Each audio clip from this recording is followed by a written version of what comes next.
Jaya Gopi Jana Ballabha Giribharadhari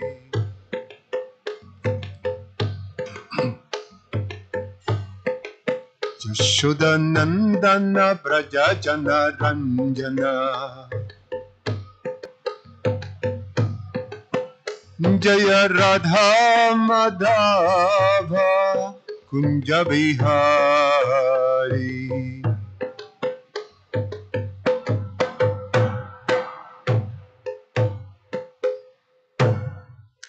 Jayam Vishnupad Paramhansa Paribrajagacharya Ashtottara Srimad, His Divine Grace A.C.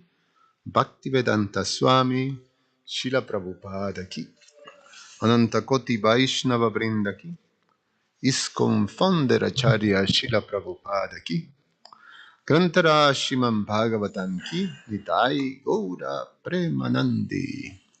All glories to the assembled devotees, all glories to the assembled devotees, all glories to the assembled devotees, all glories to Shishiguru and Shiguranga.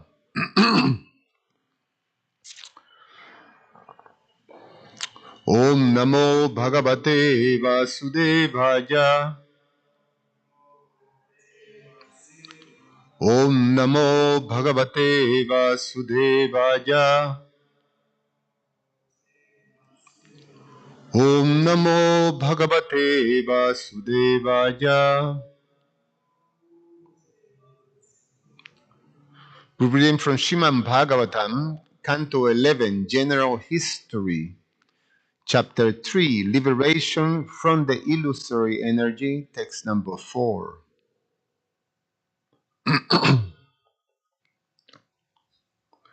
Evam sristani bhutani pravishta panchadhatuvi ekada dashadatmanam vibhajan jushate gunam. Evam sristani bhutani pravishta panchadhatubhi ekadhadasadhatmanam vibhajam jashute gunam. Evam sristani bhutani pravishta panchadhatubhi ekadhadasadhatmanam vibhajam jushate gunam. Please chant. Evam sristani bhutani pravishta panchadhatuvi ekadhadasadhatmanam vibhajam jushate gunam.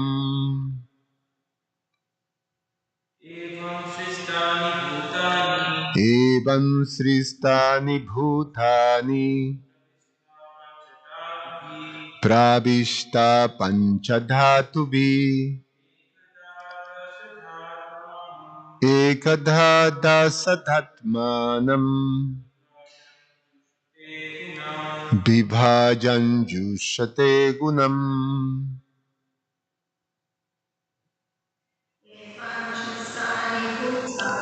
Evam sristani bhutani pravishta panchadhatuvi ekadhadasadhatmanam vibhajan jushate gunam. Evam, in the manner just described, sristani, created, Bhutani, the living beings, Parvishtaha, having entered, Panchadhatubihi, created by the five gross elements, earth, water, fire, air, and ether. Ekada, onefold, as the overseer of the mind. Dasadha, tenfold, as the overseers or the five senses of perception and the five organs of action. Atmanam, himself. Vibhajam, dividing. Jushate, he engages. He causes the individual soul to engage. Gunam, with the material modes. Translation and purport by the disciples of His Divine Grace A.C. Bhaktivedanta Swami Srila Prabhupada Ki Jai.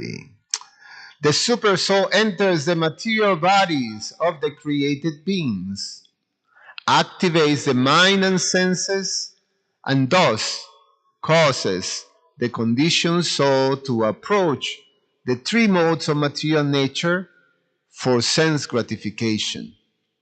Purport. The following is a summary of Srila Bhaktisiddhanta Saraswati Thakura's commentary on this verse.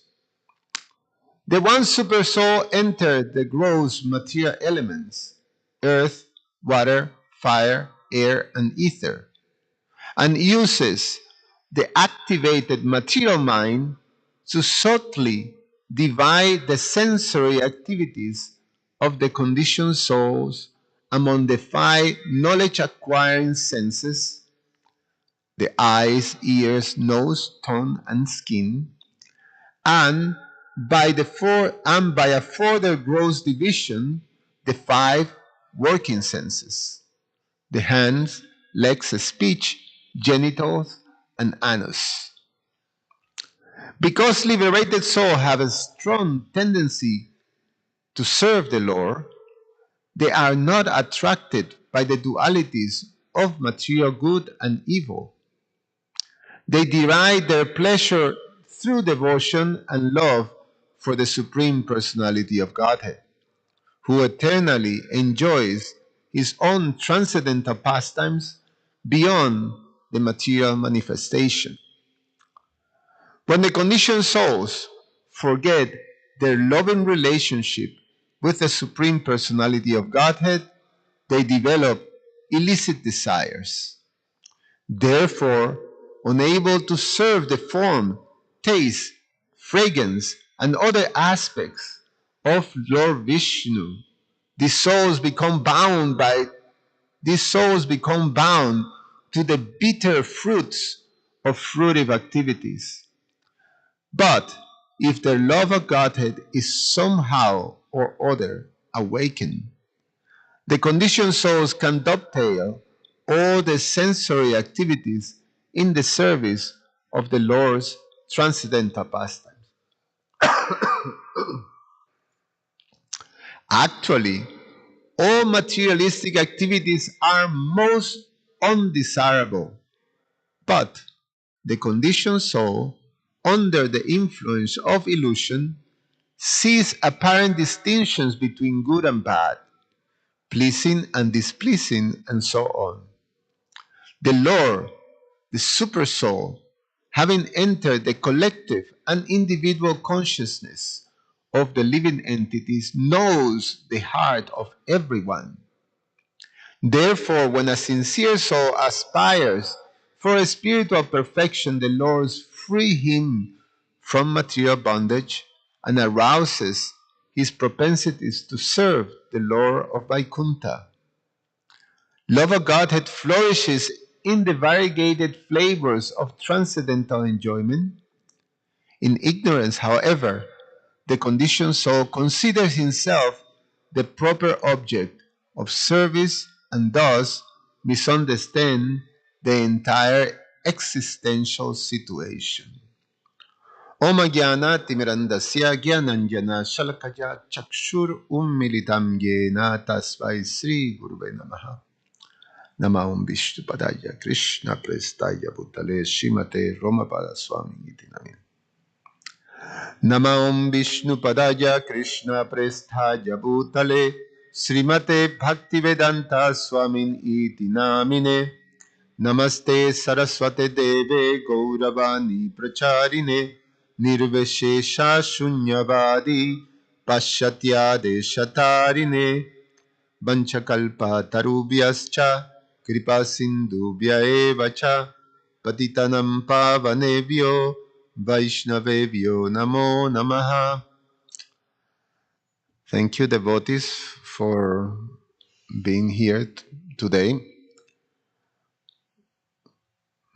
Few of us, so it makes it, a bit intimate. Bhagavatam. So this is a very important subject matter to understand, and sometimes not necessarily very easy to understand because it's a display of the Supreme Personalities of Godhead inconceivable potency. One of the most inconceivable one of them, which is the manifestation of the Lord in which he permeates the whole cosmic manifestation. He expands himself in such a way. Now, we accept this with full faith, but to understand is impossible. How this supreme being expands himself and enters into the material manifestation, but not that, you can sort of picture. Yeah, the manifestation of the Purusha avatars, the manifestation of Lord Vishnu, Karunadakshay Vishnu, and then expands to enter into the universe as Garbhodakshay Vishnu. It's almost like become the soul of the universe. And then from there, the whole thing manifests, and you can understand that the Supreme Lord, just as the soul is able to be aware of this body, the Supreme Soul, the universe, is able to be aware of the whole universe, the body of the universe, the universal body. That is sort of understandable, but then he further expands himself as Kshirodakshay Vishnu, and the function of Kshirodakshay Vishnu is a function that allows this expansion to enter, and this is something that is very difficult to understand. And we accept it, obviously, but it's difficult to understand and to explain because it's this achintya tattva of the Lord. Very, inconceivable. He expands himself and enters into each atom of the creation. Each atom. Now, the atom is the smallest of all particles, material particles, in the whole universe. Some of you who study science, this is something that it can boggle the mind. Because in one sense, how can you explain the atom? The atom is animated. The neutrons are constantly moving. So there is the central part of the atom, and then there's all these little things that are moving around the atom, creating this energy. What is energizing that? What is energizing matter? It can explain. They figured it out how to science figured it out how to derive energy from the atom, how to gather the energy that produces the atom and able to use that energy, atomic energy. But where does that energy come from? They can't explain. And it's something that is, okay, we just don't want to go there because it's impossible to explain. Inconceivable, achintya. The super soul is the one who allows, is the energy of the super soul, the Shakti that allows the atoms to manifest that energy. And not just that, but he enters into the heart of all living entities. So the context of today's, of what we're hearing from the Bhagavatam is the discussions between the Navayogendras and Maharaj Nimi, and the questions about sorry, the questions about the absolute truth, Brahma Jigyasa. So Maharaj Nimi is asking about Bhagavat Dharma to understand the absolute truth. And through understand the absolute truth is not only understand the source of everything, but also understand the relationships that are there between the absolute truth and his inconceivable energies. And in this chapter, there's going to be discussions on the title of the chapter is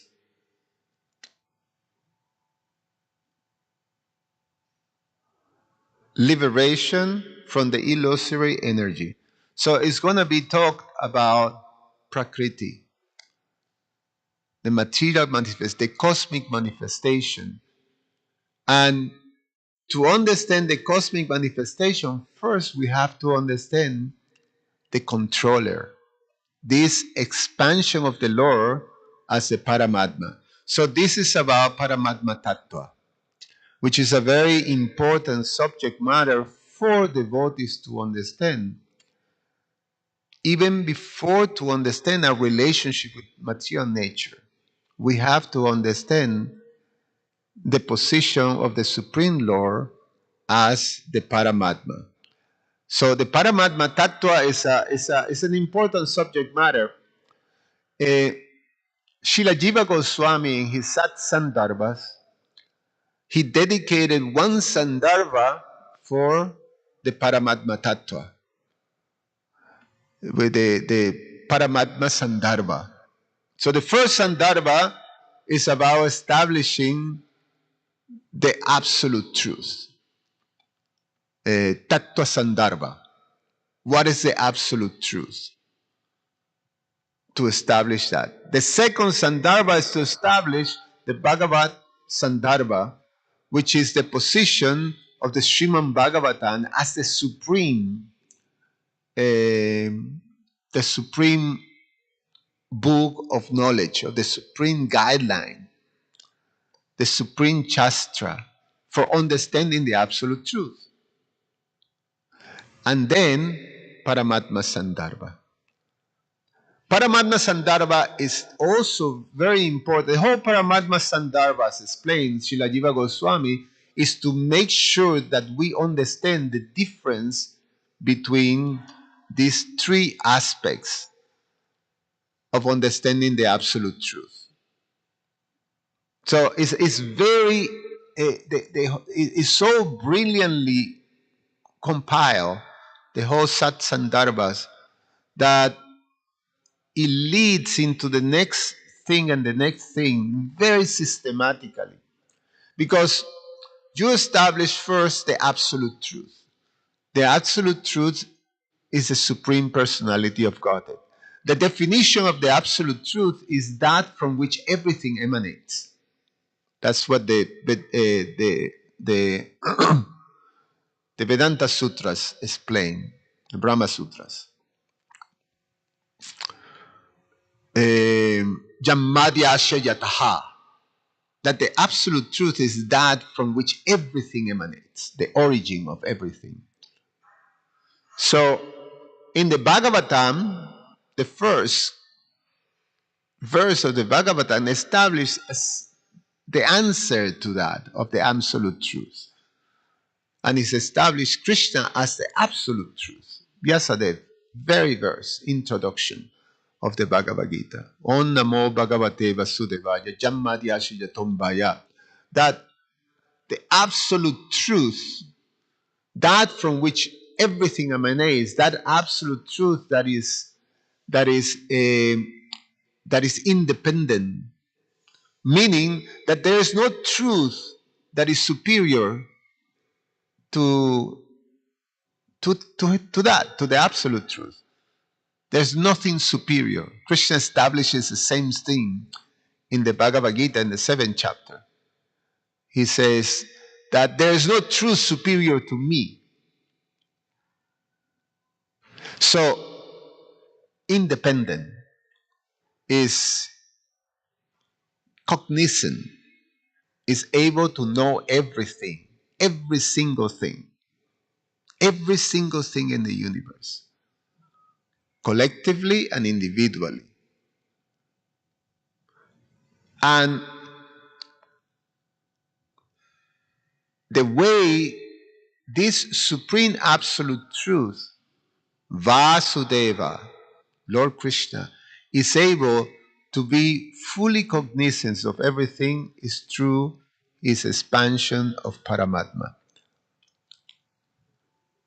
So, the Paramatma Sandarbha expands from the verse Vadanti Tattvavidas verse from the Bhagavatam. Sutta Goswami explains that the undivided, the absolute truth is understood in these three aspects. Brahmeti, Paramadmeti, Bhagavan, iti Shabdyate.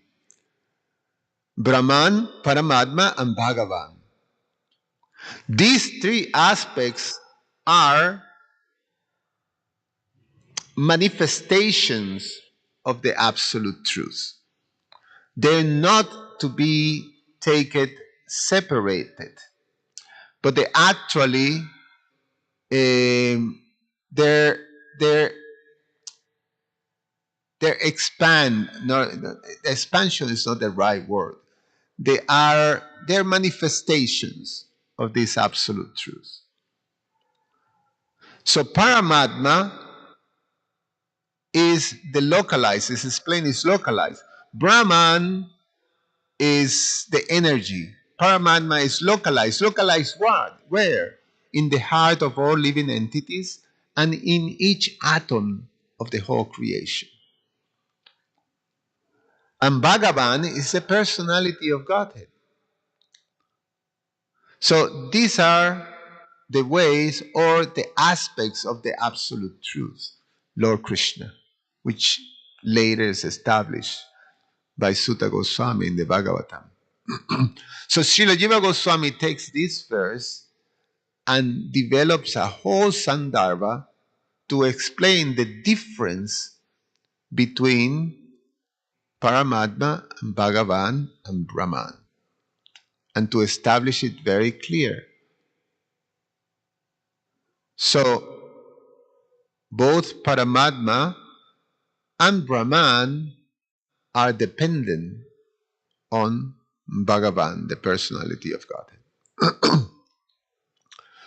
So, in some of the things that are explained today, in terms of understanding this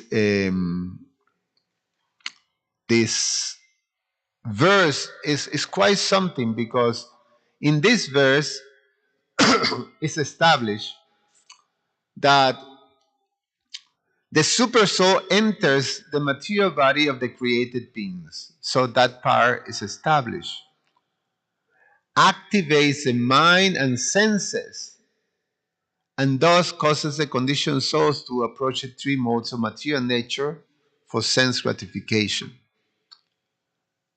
Now, sometimes we understand that when the soul enters matter, matter becomes animated. And, it becomes alive. When the soul leaves the body, and the body again becomes inert. But here we understand that is the super soul who enters also in the heart along with the living entity into the material body. But it's the super soul, the one who animates the whole thing. Now, the technology, I'm not sure. I don't know how to explain it. I don't have that knowledge. But one thing that we can understand, we can see it like this from, a bit of a gross comparison. You come into a bed and bread. There's an owner that have everything set up. You have the furniture, you have all the appliances, you have the heat, you have everything in place.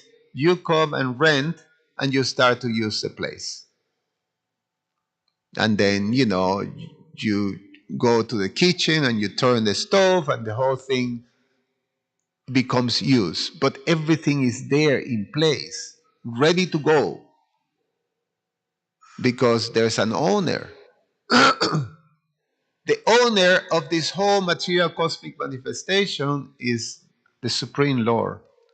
And thus, when he enters into the body, automatically everything is there, ready, animated, ready to go. And it's explained here that there are several things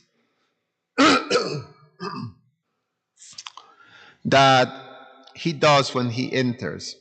Pravista Panchat, that to be. He enters the body who was made the gross body, super soul. And then he becomes the Ekadha, which is the overseer of the mind, the one thing. Eka means one. So the one thing is the mind. So he becomes the overseer.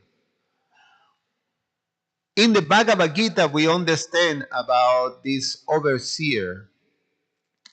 It is explained by Krishna.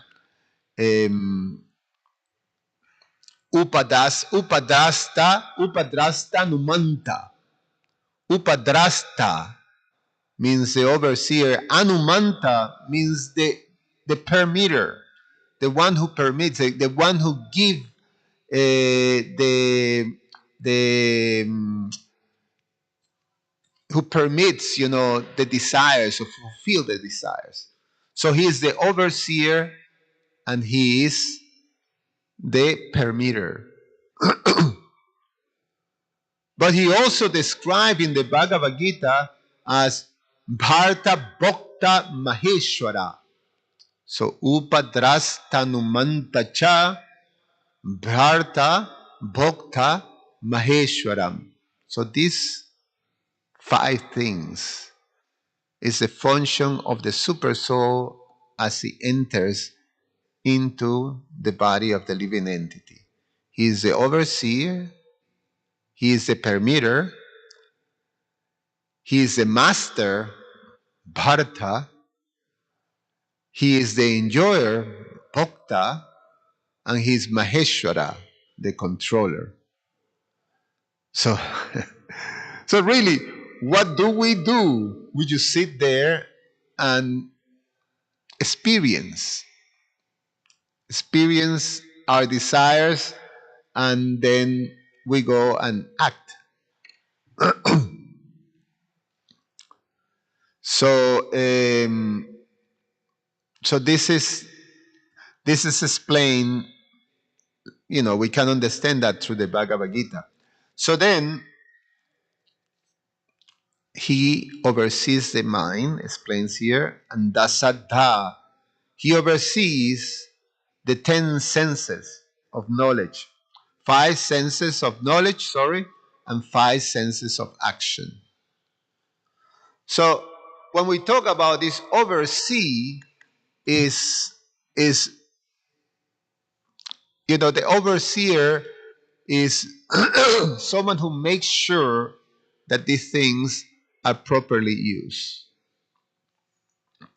Like, for example, in a structure, say in a temple structure, you have the temple president, and the temple president's actions are to make sure to oversee that the different members of the temple are properly doing their duties. The president facilitates, creates the atmosphere in which all the other parts can flourish by doing their prescribed duties. You facilitate that. You oversee that everything is in place and everybody is acting accordingly. And as overseer, you can see, or you have to, it's part of the duty of the overseers to see that the right thing is do it, and when there is something wrong, that becomes accountable. And that structure is there in all type of organizational structures. So similarly, within the body, the super soul becomes the overseer. He is actually seeing the comparison, the famous analogy of the 2 birds within the tree that we know that is given in the Upanishads. That there's 2 birds sitting in the tree. The tree represents the body, and the fruits of this tree represents the fruits of action. And it's explained some of these fruits are sweet, some of the fruits are bitter. And there's 2 birds. One bird that is so busy and absorbed in enjoying the sweet fruits and suffering the bitter soups, the fruits. And then the other bird is just observing, is overseeing. So this is the super soul as the overseer. The overseer of the mind, the overseer of the body, with 5 working senses and 5 knowledge acquiring senses. And then the other thing in this verse is Yushate Gunam, engages the jiva in the modes of nature, which is quite also important to understand that according to one's particular karma, there is a propensity. The body that is given is according to our karma, and that body, in order to facilitate or to accommodate that karma, is created within the modes of material nature. And then one is forced to act according to these modes of material nature. One is forced to act. So that force that directs the living entity to act, to perceive, to process the world in a particular way is being provided by the super soul. So the super soul is the ultimate controller. The super soul engages the modes of nature to control the, the, the living entity's actions.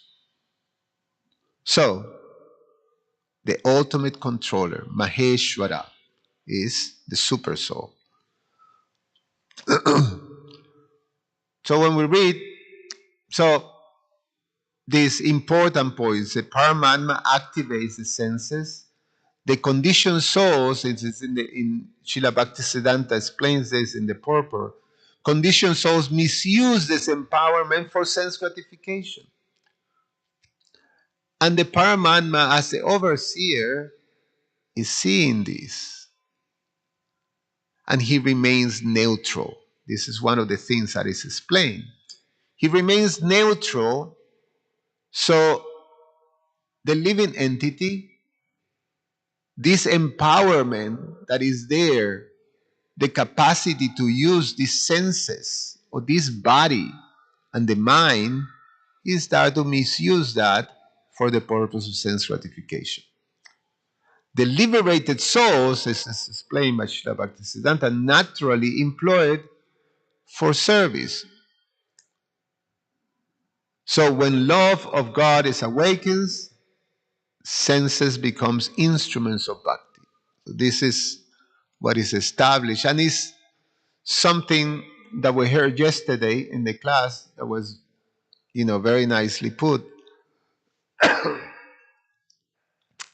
Everything is designed to go to bhakti. The system is designed to basically reawaken that natural position.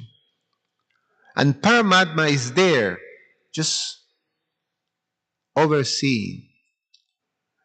And then, as it says there, if somehow or other that living entity, this Shraddha, becomes awakened, then immediately the super soul starts to facilitate that reawakening of bhakti within the heart. All opportunities are there, and each one of us have a wonderful story how that happened within our lives. How the somehow or other something got awakened, and here I am, endeavoring to try to become Krishna conscious. So the Bhagavad Gita wonderfully explained, just as there's the other verse when it talks about Paramatma Tattva, that in the 12th chapter, Krishna explains, no, this is the 15th chapter, famous verse, Sarvasya Chaham Hridisani Vishto Matas Mriti Jnana Apohanancha, that as a super soul, as an overseer, he, depending on the living entity's desires, he reciprocates. So he gave remembrance or forgetfulness. This is a function. So if the living entity wants to forget, is fully engaged in sense gratification, then the Lord allows him to forget. If you want to remember, then that remembrance also comes. So, and the other famous verse in the Bhagavad Gita, so there's 3 verses, there's many verses that are describe the Paramatma Tattva in the Bhagavad Gita, but these 3 are very famous. The next one is in the 18th chapter, Ishvara Sarva Bhutanam Hridasyarjuna Tishtati, that Krishna explains that the Supreme Lord is situated in everyone's heart. O Arjuna, and is directing the wonders of all living entities who are seated in a machine made of material energy. In the Bhagavatam, also throughout the Bhagavatam, there is the understanding of the Paramatma Tattva, and especially Srila Sukadev Goswami, right from the outset, as he answering the questions of Maharaj Parikshit, what is the duty of someone who is about to die? Then, as he explained, is hearing and chanting the glories of the Supreme Lord. Then Maharaj Parikshit asked several questions that he wanted to understand.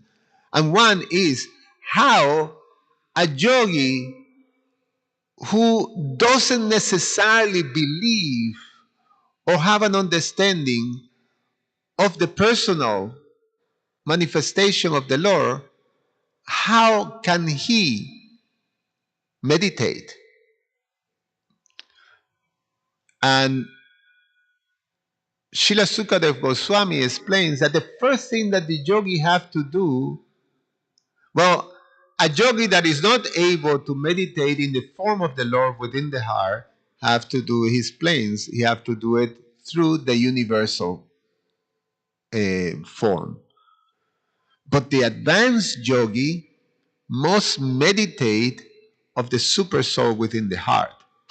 And then there's this beautiful, very, very detailed description of the super soul within the heart that Srila Sukadev Goswami gave. And I'm going to read that because it's just wonderful. He said, others conceive the personality of Godhead residing within the body in the region of the heart and measuring only 8 inches, with 4 hands, carrying a lotus, a wheel, a chariot, a conch shell, and a club, respectively. So how that works? 8 inches is about this, no? And then there is, with his 4 hands, carrying these symbols. Then he say, his mouth expresses his happiness. His eyes spread like the petals of a lotus. His garments yellowish like the saffron of a kadamba flower are bedecked with valuable jewels. His ornaments are made of gold set with jewels, and he wears a glowing headdress and earrings. His lotus feet are placed over the wall of the lotus-like heart of great mystics.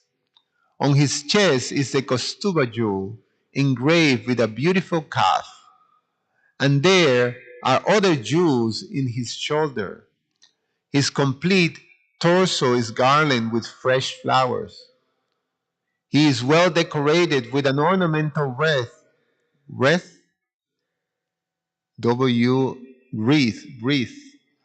about his waist, and rings studded with valuable jewels on his fingers. His leglets, his bangles, his oily hair curling with a bluish tint, and his beautiful smiling face are all very pleasing.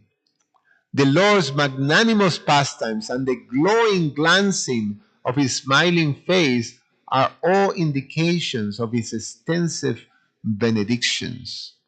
One must therefore concentrate on this transcendental form of the Lord as long as the mind can be fixed on him by meditation.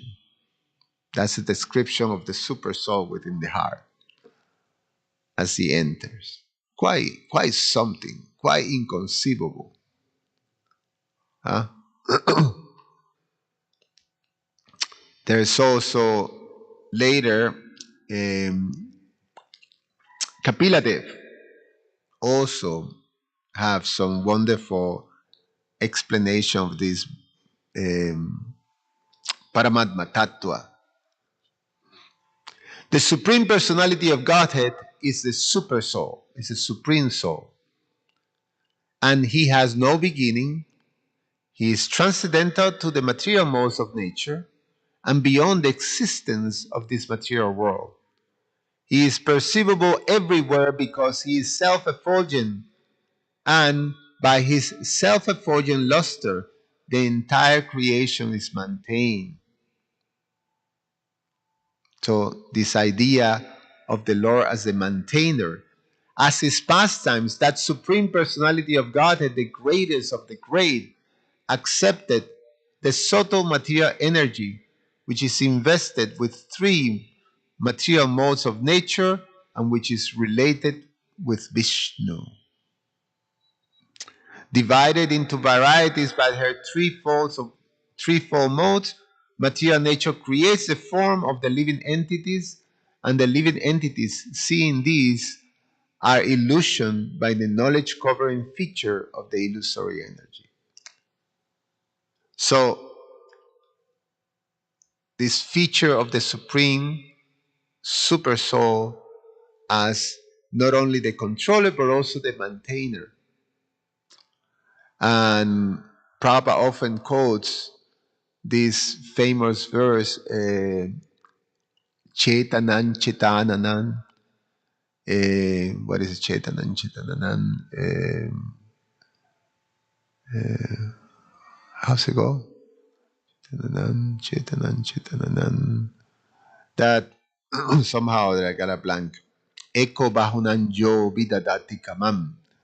That of all the conscious, then there's a single conscious and there's the many conscious. That one is the one who maintains all others. So the maintainer of the universe, Paramatma Tattva, to understand that the super soul, there's a difference between the super soul and the living entity. The living entity is fully dependent, fully maintained by the personality of Godhead.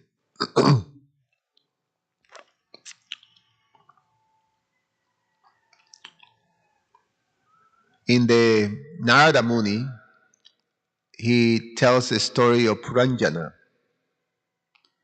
to King Prashinivara. And he tells this as the Brahmana explaining to Puranjana. So, this verse appeared within that context. The verse says like this: My dear friend, I, the super soul, and you, the individual soul, are not different in quality, for we are both spiritual. In fact, my dear friend, you are qualitatively not different from me in your constitutional position. Just try to consider this subject. Those who are actually advanced scholars, who are in knowledge, do not find any qualitative difference between you and me. So the understanding that we are energy, a very important aspect of transcendental knowledge is to understand the unity and the difference between me, the living entity, and the absolute truth, the source of everything. It's important to understand that I am an energy of the supreme absolute truth. So as an energy, there is this simultaneous oneness and difference into the cosmic manifestation, which is, this is a subject of today's verse.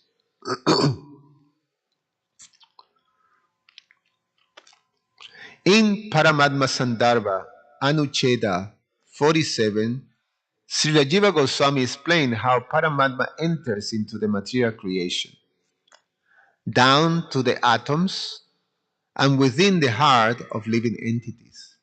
This entry sustains matter, activates the senses, and ensures that the jivas experience the result of their karma. Srila Jiva Goswami discusses the role of the third Purusha incarnation, Shirodakshai Vishnu, the Paramatma. He maintains the world and ensures that the jivas experience the fruit of their karma. This requires his direct presence within the material manifestation. So here's, according to Srila Jiva Goswami, the three levels of entry. The term that is used by him is avataranam. She's drawing from the Bhagavatam and Upanishad and explains three levels of Paramatma entry. The Paramatma's entry. The one, universal entry. The term is samasti. As Karunadakshay Vishnu and Garbhodakshay Vishnu, he enters into Prakriti and the cosmic body of Virat Purusha. And then he gives the reference of Srimad Bhagavatam 3:26-4. Sa esa prakritim shukshman daiving guna majim vibhu. Quote, as his pastime, that Supreme Personality of Godhead, the greatest of the great, accepted the subtle material energy invested with the three modes. The second level of entry of the Paramatma is the atomic entry, anupravesha. As Paramatma, he pervades every atom, paramanu, sustain matter's existence and order. He references Swasutara Upanishad 6.11. Eko deva sharva bhuteshu guna sharva vyapi sarva bhutantar atma. That he enters into the atom. And the third entry is the individual body entry, vyasti. He resides in the heart of every living being as the indweller, overseer, and witness. He quotes the Bhagavad Gita 1861 and also another quote from the Bhagavatam. The Supreme Personality of Godhead is a supreme soul. Now, here's how he explained a little bit of the explanation of the technology. One says this is sometimes my Guru Maharaj says this, the technology of how this whole thing happens. So how the entry works. In matter, atoms, Paramatma does not merge with matter but sustain its existence and cohesion by his Shakti. Without him, atoms lack order and purpose. In the living body, when the jiva is placed in the body by karma, Paramatma also resides there, activating the mind and 10 senses and connecting the senses with their objects. In relationship with karma, Paramatma synchronizes the jiva's past actions, desires, and circumstances so the precise fruits of karma are experienced. So, an analogy that he gives, like the sun illuminating everything without becoming entangled, Paramatma pervades atoms and bodies while remaining transcendental. His entry is not physical, but by his Shakti, just as the Atma pervades its own body without being material. The conclusion: Paramatma enters the cosmos, atoms, and heart. His entry is by inconceivable Shakti, not by material contact. In atoms, he sustains matter. In bodies, he activates senses. In the heart, he directs the jiva's karmic journey. Thus, Paramatma supervises karma and sustains the cosmos, ultimately guiding the jiva towards Bhagavan. It's nice, no? All right. So let's stop here. Any comments or questions?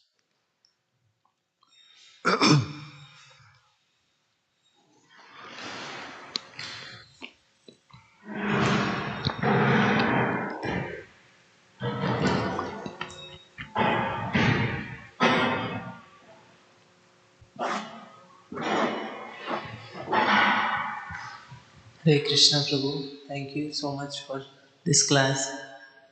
The topic of Paramatma I find very interesting. So, like I recall that Paramatma is like waiting for us to, in the heart, to turn to Him. The mind, which is engaged more in sense gratification or his own ideas of enjoyment. So Paramatma is waiting for the living entity, but he is also facilitating remembrance of things and forgetfulness of things. So the mind cannot function without Paramatma, right? Right. That's what I say. So, Yeah. uh, so all the problems we see in society that are caused by mind can, can interpretate the remembrance or forgetfulness and the communication with Paramatma, they are not connected with Him, right? It would be a correct thing to infer. We can, yeah, you can say it like that, but it seems to me that is you can take it a little further because connection could be something that is by choice or is just by plain delusion or ignorance, and mostly it's like that. Mostly it's like that, one is just not aware at all.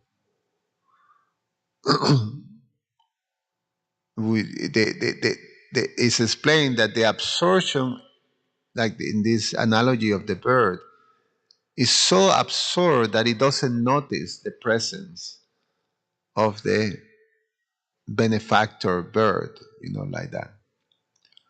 So is that type of disconnection. So yeah, I think maybe using the word is disconnect, which is more or less what you say. That just trying to make it more specific and and focused, like that. So it's more clear that we're completely disconnected to the presence of the super soul, and therefore one is completely entangled into this web of actions and reactions. And it's explained that the Lord is, one question, what kind of friend, you know, I mean, if you're supposed to be a friend and you're sitting there and you're seeing your friend, sort of, taking a knife and starting to, you know, stab himself, you do something about it. You say, wait, stop. You grab the arm of the guy, punching in the face. Do something to stop. But the Paramatma is supposed just to be there, neutral, just observing, just observing. But that's a poor understanding again, of the whole picture, because the important part that we are that that the important element that is there, that is required for us to be able to regain, our position, is called itcha, or choice. So the whole thing that is there as an overseer, the Paramatma is creating a facility, like yesterday Krishna Archana explained in the class, that there's all this arrangement that it leads to, at one point, the living entity realizes, this is futile. I'm not getting what I want. I'm pretty unhappy. It doesn't matter what I do, it'll end in unhappiness. Even the so-called happiness leads to unhappiness. So when you come to that position, then tick, you start to question. And then, Paramatma start to. It's almost like Paramatma is like a psychiatric, personality. It's treating you. It's creating a circumstance to allow and to help this sanity of how to use properly, make the choice to use in a right manner the facility that is given to us with this human body. And that's the whole idea. Because you may stop a crazy person doing harm to himself, but if you don't treat the crazy person, it's a matter of time that he's going to do the same thing and do the same thing and do the same thing. So that's not a friend.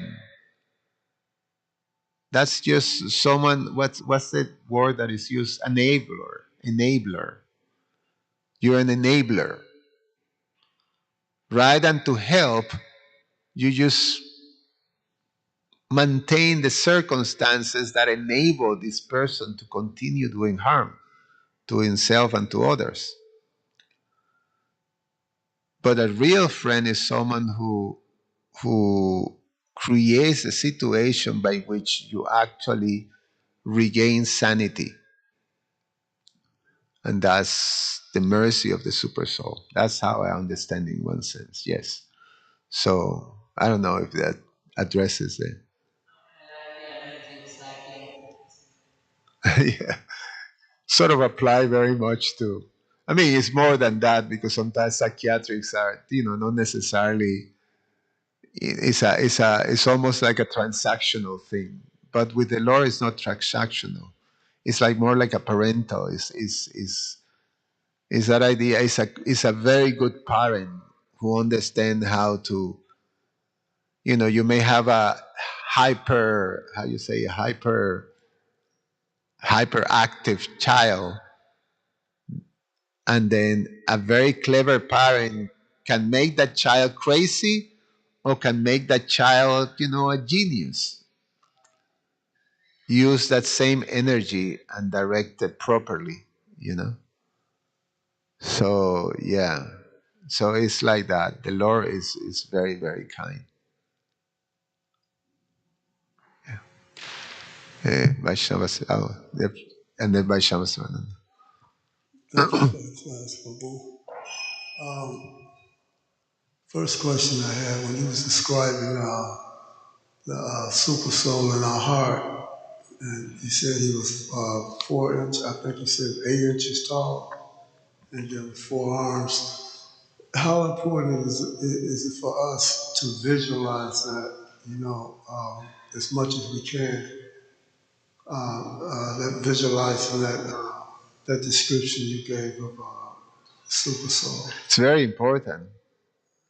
The first thing that we have to understand that it's not a material thing, so you cannot take a ruler, and put it here, and say, okay, so how this 8-inch fellow fits within my, heart, which is probably like a little bigger than 8 inches, but it's not so much that bigger, So how does that work? It's not material. It's an spiritual form of that size, with that description, with that beauty, and so we meditate. That's what Sukadev Goswami is telling Maharaj Parikshit. You meditate on that form. For the yogi, For us, we meditate in the beautiful two-arm form of, Govinda and Kishore, so like that, because we've been given that by, our disciplic succession. But for the yogi, you meditate in the super soul exactly like that. And if you can do that, then Sukadev Goswami say you do it through the universal form, and then there's a whole description of how you do the universal form meditation, and that would lead eventually to the meditation of super soul within the heart. So it's all second canto. Vaishnava Sevananda Prabhu.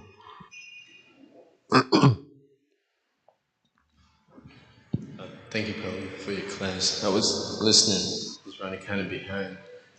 Such a wonderful class. It's something, I was thinking of something that I felt was important to share. How I've heard how the Paramatma is neutral until the person actually comes in contact, like with the devotees or something, or is encouraged to turn towards Krishna.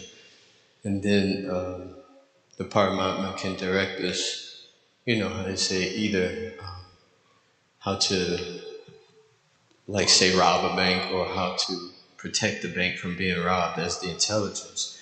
But when from what I'm hearing is when this person is sincere and wants to, when they're sincere, then the Paramatma appears as in the form of Guru. It's like the personal manifestation of the Paramatma is the Guru. So, yeah, that's I just wanted to share. Yeah, that's a good point. Chitta Guru, the Guru within the heart, Paramatma, and the external manifestation, the Chaita Guru, is your spiritual master. Yeah. Krishnarchan, you have something to add?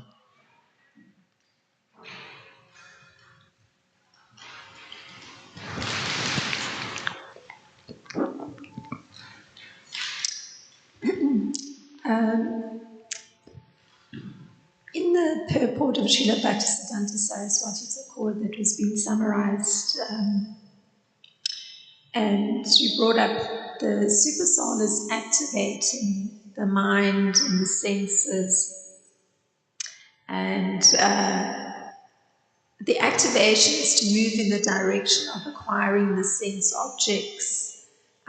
So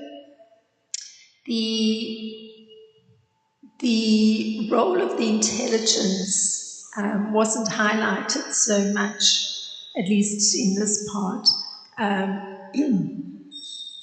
But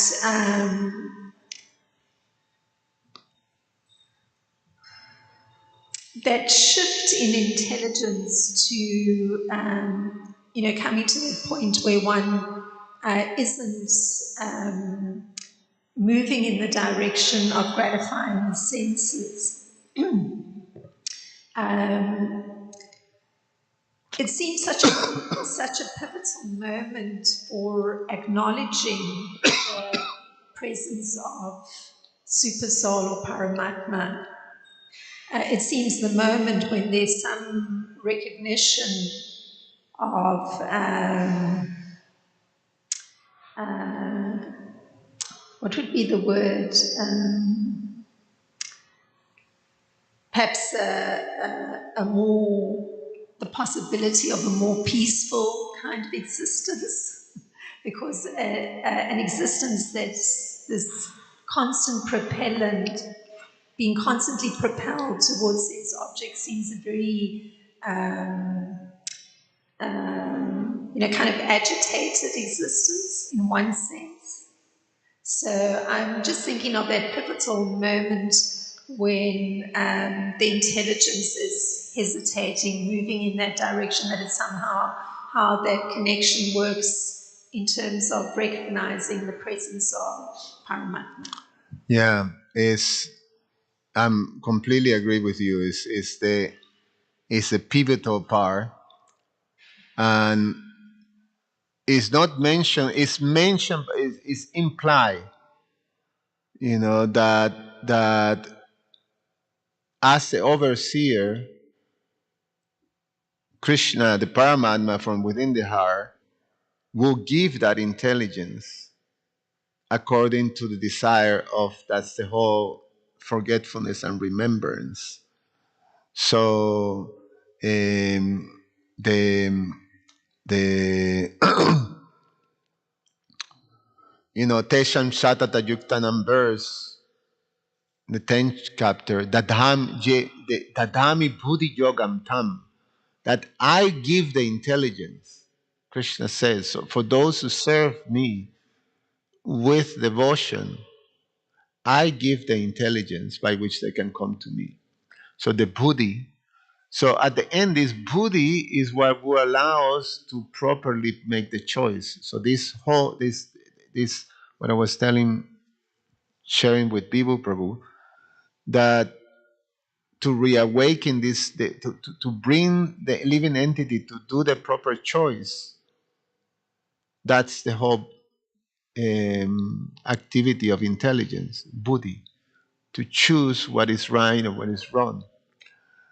And that only gets reawakened. That's the somehow other that was brought in the purport.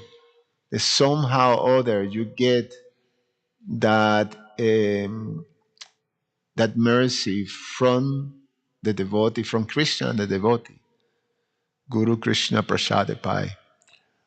Then that's that capacity that brings out the intelligence, the buddhi. And so that's why in the Bhagavad Gita, Bhakti Yoga is described also as Buddhi Yoga,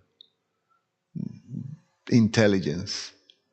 So the intelligence, the elements of intelligence become dependent on the somehow or other, you know.